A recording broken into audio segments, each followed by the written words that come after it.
السلام علیکم ناظرین، آپ دیکھ رہے ہیں اطہر امام آفیشیل چینل۔ محترم ناظرین کرام، آج کی اس ویڈیو میں آپ کے لیے لے کر آئے ہیں دیوے کے سلطان عالم پناہ وارث پاک رحمۃ اللہ تعالی علیہ کی کرامت کا واقعہ۔ یہ واقعہ ہے سرکار وارث پاک رحمۃ اللہ علیہ اور ایک گھوڑے کا۔ تو میری آپ سے مؤدبانہ گزارش ہے کہ اس واقعے کو مکمل طریقے سے سمجھنے کے لیے ویڈیو کو اینڈ تک ضرور دیکھیں، اور اگر آپ ہمارے چینل پر نئے ہیں تو چینل کو سبسکرائب اور ویڈیو کو لائک ضرور کریں۔ ناظرین محترم، حضرت پیر و مرشد سرکار عالم پناہ وارث پاک رحمۃ اللہ علیہ جب یکم رمضان کے دن بیت اللہ شریف یعنی کعبہ شریف میں حاضر ہوئے تو کعبہ شریف پر وہیں ایک صاحب بزرگ تشریف رکھتے تھے۔ حضرت وارث پاک رحمۃ اللہ علیہ کو جیسے ہی ان بزرگ درویش نے دیکھا تو فرمایا، بہت دیر کر دیا آپ نے آنے میں۔ اتنا کہہ کر ان بزرگ درویش نے دنیا سے رخصت فرما لی۔ حضرت وارث علی شاہ وارث پاک رحمۃ اللہ علیہ نے ہی ان کی تدفین کے سارے انتظامات کیے اور تدفین بھی فرمائی، اور بیت اللہ شریف میں سرکار وارث پاک رحمۃ اللہ علیہ 3.5 مہینے سے بھی زیادہ حاضر رہے، اور یہاں پر قصب و ریاضت سے بہت کچھ فائدہ اللہ تبارک و تعالیٰ کے حکم سے یہاں کی رعایت کو پہنچایا۔ اور پھر جب مدینہ طیبہ میں، مدینہ منورہ میں سرکار کائنات خاتم الانبیاء حضرت محمد مصطفیٰ صلی اللہ تعالی علیہ وسلم کے در پر حاضر ہوئے تو مالا مال ہو گئے۔ مدینہ منورہ میں حضرت وارث پاک رحمۃ اللہ علیہ کی حالت جو بھی رہی، جذب و سلوک یا جو بھی کچھ حالت اور کیفیت رہی، اس حالت کا، اس کیفیت کا بیان کرنا ان لفظوں میں تو بہت مشکل ہے، اور اسے اس طرح سے بیان بھی نہیں کیا جا سکتا ہے۔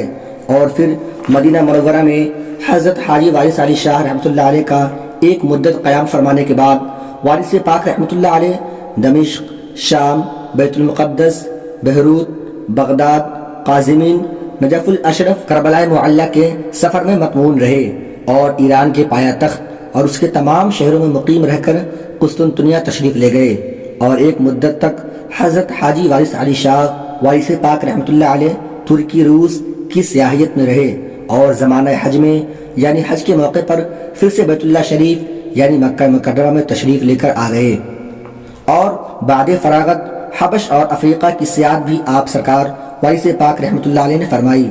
اور ناظرین محترم، آج جو ہم آپ کو واقعہ سنانے جا رہے ہیں وہ واقعہ سرکار وارث پاک رحمۃ اللہ علیہ کا بتانے والے ہیں، وہ اس سفر کے درمیان کا واقعہ ہے۔ تو ناظرین محترم، بیان کچھ اس طرح کیا جاتا ہے کہ ایک مرتبہ حضرت حاجی وارث علی شاہ وارث پاک رحمۃ اللہ علیہ سفر پر تھے۔ حضرت نے مشرق اور بلاد مشرق تک کا سفر طے کر لیا تھا، جس کا تذکرہ حیات وارث میں تفصیل سے درج ہے۔ خیر، آپ روس کے کسی دور افتاد ریاست میں موجود تھے۔ آپ سرکار وارث پاک رحمۃ اللہ علیہ نے چند دن وہاں پر قیام کیا۔ وہاں کے ارد گرد کے مسلمان لوگوں کو جب آپ سرکار وارث پاک رحمۃ اللہ علیہ کی آمد کی اطلاع ہوئی، لوگوں کو معلوم پڑا کہ ایک صوفی درویش یہاں پر تشریف لائے ہیں، تو وہ جوق در جوق آپ سرکار وارث پاک رحمۃ اللہ علیہ کی بارگاہ میں حاضر ہونے لگے اور فیوز و برکات حاصل کرنے لگے۔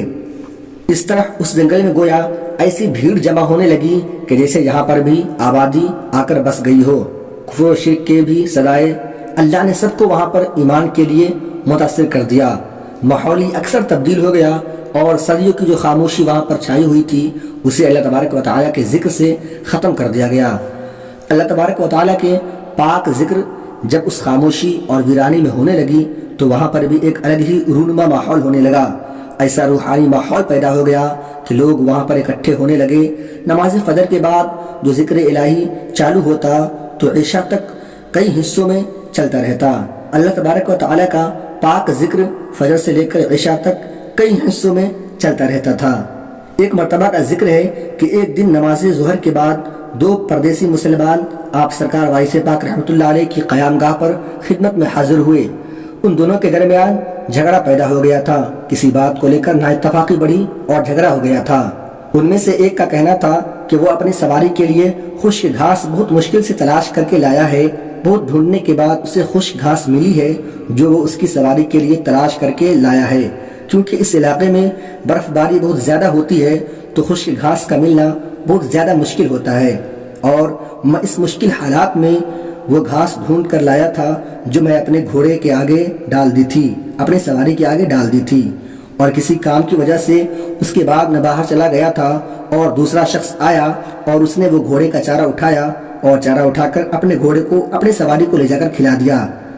اب میرا گھوڑا بھوکا ہے، جبکہ یہ دوسرا شخص یہ ماننے کے لیے تیار ہی نہیں ہوتا کہ میرے سواری کا چارہ اس کے سواری کو اس نے کھلا دیا ہے، اور نہ ہی یہ میری سواری کے لیے کچھ چارہ مہیا کر رہا ہے تاکہ میں اپنی سواری کو کچھ کھلا سکوں۔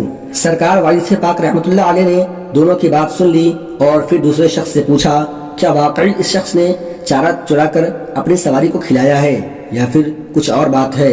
تو سرکار والد پاک رحمۃ اللہ علیہ کی بات سن کر دوسرے شخص نے انکار کر دیا کہ میں نے کوئی چارہ وارہ نہیں چرایا اور نہ ہی میں نے اپنی سواری کو کھلایا ہے۔ تو سرکار والد پاک رحمۃ اللہ علیہ نے پھر اس کو حکم دیا کہ جاؤ اپنے گھوڑے کو یہاں لے کر آؤ۔ اس شخص نے سرکار والد پاک رحمۃ اللہ علیہ کے حکم کے مطابق اپنے گھوڑے کو وہاں پر لے آیا اور گھوڑے کو لا کر حاضر آپ کے سامنے کر دیا۔ یہ معاملہ جب لوگوں تک پہنچا تو وہاں پر بھی جوق در جوق بھیڑ جمع ہونے لگی اور لوگوں کی ایک بڑی تعداد سرکار والد پاک رحمۃ اللہ علیہ کے سامنے آ گئی تھی۔ سب لوگوں کے دل میں یہی چل رہا تھا کہ دیکھتے ہیں آج سرکار والد پاک رحمۃ اللہ علیہ کیا فیصلہ کرتے ہیں اور اتنے مشکل معاملے پر ان کی کیا رائے رہتی ہے اور کیا مشورہ وہ دونوں کو دیتے ہیں اور ان دونوں کے درمیان کس طرح فیصلہ انصاف کا ہوتا ہے۔ گھوڑا اس مجمع میں داخل ہوا، گھوڑے کو وہاں پر لایا گیا۔ آپ سرکار والد پاک رحمۃ اللہ علیہ نے ایک نظر اس گھوڑے کو دیکھا، کیونکہ سرکار والد پاک رحمۃ اللہ علیہ صاحب نظر بزرگ ہیں، اور اس کے بعد سرکار والد پاک رحمۃ اللہ علیہ نے فرمایا کہ تیرے گھاس میں ایک کیوڑ یعنی جو گھاس میں معمولی سا پھل ہوتا ہے وہ تھا؟ وہ کہنے لگا جی حضور بالکل تھا، لیکن آپ کو کیسے پتا؟ سرکار والد پاک رحمۃ اللہ علیہ نے فرمایا کہ یقیناً تیرا چارہ جو ہے اسی گھوڑے نے کھایا ہے۔ دوسرے شخص نے جیسے ہی دیکھا کہ اس کی چوری پکڑی جانے والی ہے تو کہنے لگا سرکار ایسے بالکل بھی نہیں ہے، میں نے چرا کر اس کا چارہ ہرگز نہیں کھلایا۔ سرکار والد پاک رحمۃ اللہ علیہ جلال میں آ گئے اور انہوں نے اس کی گردن پکڑی اور اس شخص کو گھوڑے کی طرف منہ کرنے کو کہا۔ جیسے ہی اس نے گھوڑے کی طرف منہ کیا تو اس کے پیٹ میں اندر صاف طور پر وہ گھاس دکھائی دینے لگی جو اس نے چرا کر اس کے گھوڑے کو کھلا دی تھی۔ اس گھوڑے کے معدے میں اسے سب کچھ دکھائی دینے لگا۔ اس شخص نے جیسے ہی سرکار والد پاک رحمۃ اللہ علیہ کی یہ کرامت دیکھی تو بہت زیادہ پشیمان ہوا، شرمندہ ہوا۔ اس کے بعد وہ شخص پیچھے مڑا اور فوراً سرکار والد پاک رحمۃ اللہ علیہ کے قدموں میں گر گیا اور معافی کا طلبگار ہوا، اور سرکار والد پاک رحمۃ اللہ علیہ سے معافی مانگنے لگا۔ اور اس کے بعد اس شخص نے پہلے والے شخص کو اس چارے کی قیمت ادا کی جو چرا کر اس نے اپنے گھوڑے کو کھلا دیا تھا۔ تبھی تو ناظرین محترم کسی شاعر نے کیا خوب کہا ہے، نگاہ ولی میں وہ تاثیر دیکھی، نگاہ ولی میں وہ تاثیر دیکھی، بدلتی ہزاروں کی تقدیر دیکھی۔ آخر میں اللہ تبارک و تعالیٰ سے ہی دعا ہے کہ اللہ تبارک و تعالیٰ رسول خدا صلی اللہ تعالی وسلم کے صدقہ طفیل میں ہمیں تمام انبیاء کرام، تمام بزرگان دین سے محبت کرنے کی اور ان کا ادب و تعظیم کرنے کی توفیق عطا فرمائے، اور ہمیں ہر برے کام، ہر برے اعمال سے ہمیشہ بچائے رکھے، اور ہمیں صراط مستقیم پر چلنے کی توفیق و رفیق عطا فرمائے۔